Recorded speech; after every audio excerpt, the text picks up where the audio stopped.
हाँ जी, राम राम जी। क्या हाल चाल आपके? उम्मीद करता हूँ आप और आपका परिवार ठीक ठाक होगा। बहुत सारे साथियों के बार बार मैसेज आ रहे हैं, ताऊ जी अब आप सीईटी क्वालिफाई के ऊपर बोल नहीं रहे कुछ भी, आप चुप क्यों हैं? क्या सीईटी क्वालिफाई होगा? क्या सीईटी में सुधार होगा?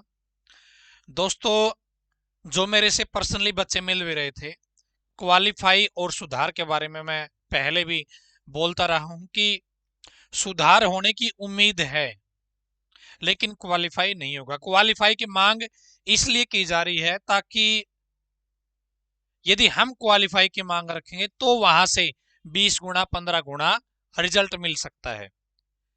लेकिन अब मैं चुप क्यों हूं? देखिए, हर रोज आपको आंदोलन में बुलाना सही नहीं है।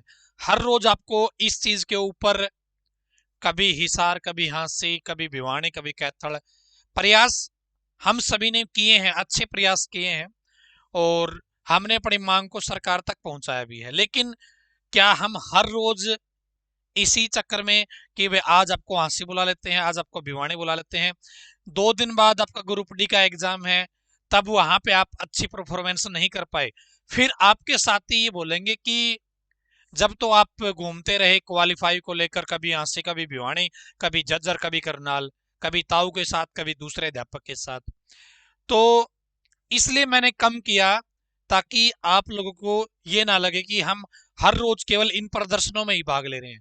हमें अपनी मांग उठानी चाहिए, हमें ये साबित करना चाहिए कि हाँ, हम जिंदा हैं और अपने हक की आवाज को बुलंद कर सकते हैं। हमने वो तरीके अपनाए भी, सरकार के सामने अपनी बात रखी भी, सरकार तक बात पहुंची भी, सरकार ने उसके ऊपर विचार विमर्श भी किया। लेकिन अब सरकार फंस चुकी है किस मामले में, बता देता हूं अब किस किस दिक्कत में अड़ी हुई है। और ये मैंने पहले भी कहा है आपको, जब मैं हेड ऑफ डिपार्टमेंट से मिला था या एक ऐसे बंदे से मिला था जहां से काम होने वाला था, जो इन चीजों में कार्यरत है, उनसे मिला था, तो उन्होंने यही बताया था कि सिर्फ एक कानून का सहारा है। क्या है? कानून का सहारा है। कोर्ट में आपको पता ही है, सुनवाई चल रही है इसकी, शायद 9 जनवरी को सुनवाई है ना।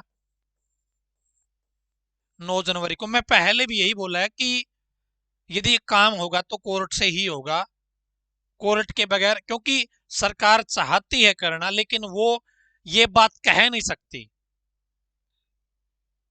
मैंने चीज पहले बोली हुई है, जो अब आपको सुनने को मिल रही है ना चीजें, तो ये चीज मैंने पहले ऑलरेडी बताई कि काम कहां से बढ़ना है, कोर्ट से ही बढ़ना है। अब तो कुछ भी हो जाए चाहिए, सरकार चाहती है करना, लेकिन वो कानूनी पचड़े में फंस गए, पूरा का पूरा प्रोसेस बंद नहीं करना चाहती, खत्म नहीं करना चाहती।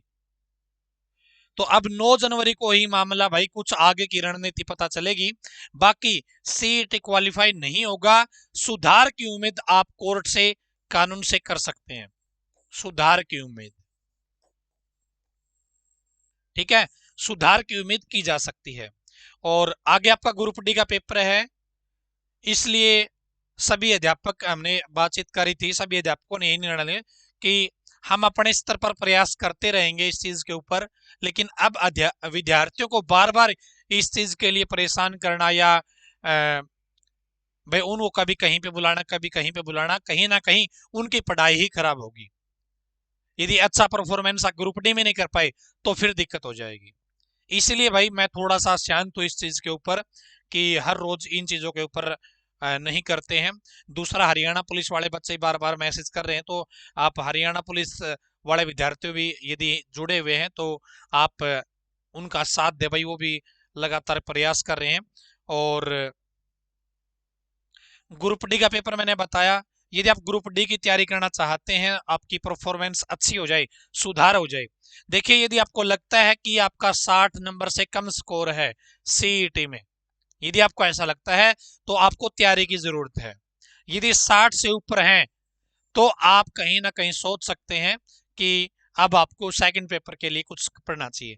लेकिन यदि 60 से डाउन है तो भाई पढ़ाई की जरूरत है, आपको प्रयास की जरूरत है, और पढ़ना पड़ेगा, ध्यान देना पड़ेगा। चाहे आप ऑफलाइन पढ़ लो, चाहे आप ऑनलाइन पढ़ लो, कहीं पर पढ़ लो, तैयारी कर लो। ठीक है, तो धन्यवाद। सीईटी क्वालिफाई तो भाई नहीं होगा, लेकिन सुधार अब भी मुझे लगता है कि सुधार हो सकता है। ठीक है, वो कानून के ऊपर डिपेंड है, कोर्ट के ऊपर डिपेंड है। धन्यवाद।